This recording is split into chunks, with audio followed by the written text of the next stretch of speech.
Hey, Patrick Coffin here with some thoughts on Freemasonry. I don't mean gyprock or bricks that you don't have to pay for. Freemasonry, as in the Masonic Lodge, as in the secret society, Catholics are in fact forbidden to join. This might be a surprise to some of you. Modern Freemasonry started around 1717 in England during the dawn of the Enlightenment. It's a hodgepodge of New Age thinking, Rosicrucianism, astrology, theosophy, and traditions of cultic groups like the Druids, the Mithars, Egyptian priesthood, super Catholic stuff. Freemasonry involves also the taking of occultic oaths and keeping the truth of Freemasonry a secret, of indifferentism, as we'll see, and also the subversion of the church and of the state. Members are also open to having gruesome deaths befall them if they reveal the inner secrets of the lodge. In the United States, Masons are more identified with the ancient Arabic order of the nobles of the mystic shrine, aka the Shriners or the Lodge, Shriners hospitals, the guys with the fez hats on mini bikes at parades. Since the decree in eminenti, it's called, of Pope Clement XII in 1738, Catholics have been forbidden to join the Masons, and until 1983, forbidden under pain of excommunication.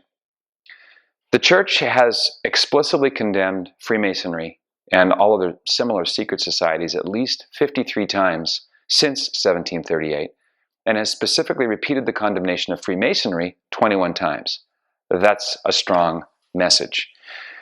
And one of the most basic indictments of Freemasonry came from the encyclical Humanum Janus by Pope Leo XIII in 1884. He'd only been Pope for 6 years, and he said, yes, there were secret societies of Masons, but the thing is better understood as an ideology or a belief system, as a kind of aggressive secularism. Masons hide themselves with signs of education and virtue signaling. Leo XIII writes, thus, with a fraudulent external appearance and with a style of simulation which is always the same, the Freemasons, like the Manichees of old, strive as far as possible to conceal themselves and to admit no witnesses but their own members. As a convenient manner of concealment, he continues, they assume the character of literary men and scholars associated for purposes of learning. They speak of their zeal for a more cultured refinement and of their love for the poor, and they declare their one wish to be the amelioration of the condition of the masses and to share with the largest possible number all the benefits of civil life. Kind of sounds like Ebenezer Scrooge before his conversion. Unquote, by the way. Where do we see this kind of thing? Well, we see this in operation in Hollywood, in the Lavender Mafia inside the Catholic Church, and top to bottom in the modern Democratic Party. No true virtue, but the accidental appearance of virtue. Emphasis on dialogue instead of talking of mortal sins.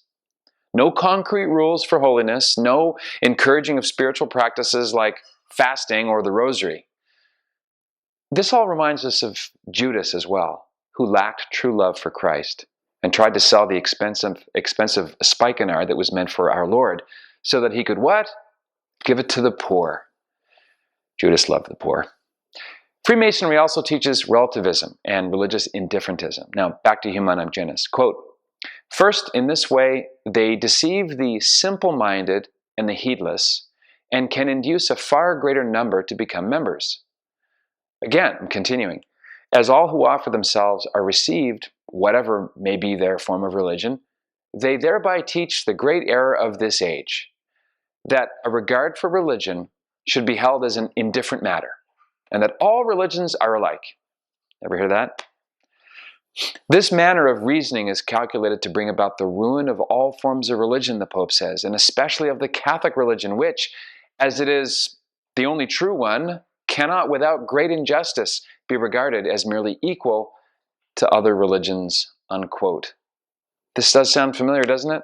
Isn't this redolent of the Mario Cuomo slogan, personally opposed but ideology, that started with a guy called Pontius Pilate and brought to life 2,000 years later by Catholic Democrats with the help of Jesuits like Robert Drinan, S.J.? This Masonic ideology has wormed its way into the highest levels of the U.S. government and the Supreme Court throughout the years, and also in the church when people like Cardinal Daniels of Belgium said he would never push his beliefs on a civil body when it came to gay marriage and abortion and euthanasia. Or what about Pope Francis saying that we shouldn't proselytize Muslims, that God wills the diversity of religions? Masons are also behind the effort to undermine and destroy marriage. This much is clear. This is not conspiracy theory material. Back to Pope Leo. Quote, Masons hold that marriage belongs to the genus of commercial contracts, which can rightly be revoked by the will of those who made them, and that the civil rulers of the state have power over the matrimonial bond. That in the education of the youth, nothing is to be taught in the matter of religion, as of certain and fixed opinion, and each must be left at liberty to follow, whenever he comes of age, whatever he may prefer. Does that sound familiar? Quote, thus the time is quickly coming when marriages will be turned into another kind of contract. That is, into changeable and uncertain unions which fancy may join together and which the same, when changed, may disunite. Unquote. Well, this is all unfurling now in the congressional law of California, the pushing of the trans agenda on middle and elementary schools here in California, for instance, in the lawfare waged against Masterpiece Cake Shop, in the judicial imposition of so-called gay marriage, hate speech laws, etc., etc. Pope Leo predicted this over 100 years ago. And as popes have always understood and taught, these policies are designed to give off the appearance of sensitivity, but are utilized to take down the church and her teaching under the name of acceptance. On November 26, 1983, with the approval of St. John Paul II, the Congregation for the Doctrine of the Faith, whose prefect then was Cardinal Joseph Ratzinger, reiterated the ban on Catholics joining the Masons. This is the exact wording. The Church's negative position on Masonic association remains unaltered, since their principles have always been regarded as irreconcilable with the Church's doctrine. Hence, joining them remains prohibited by the Church. Catholics enrolled in Masonic associations are involved in serious sin and may not approach Holy Communion, unquote. A serious sin is a mortal sin.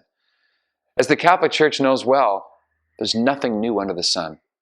And like a good mother, she warns her children, even if they get annoyed, about the dangers around them and teaches the difference between the real thing and imposters. Subscribe to this channel. Keep in touch. Love to hear your take down below. The Patrick Coffin Show podcast drops every Tuesday, and we have a membership site called coffinnation.com. Check that out. All in the links below. Again, keep in touch and be a saint. What else is there?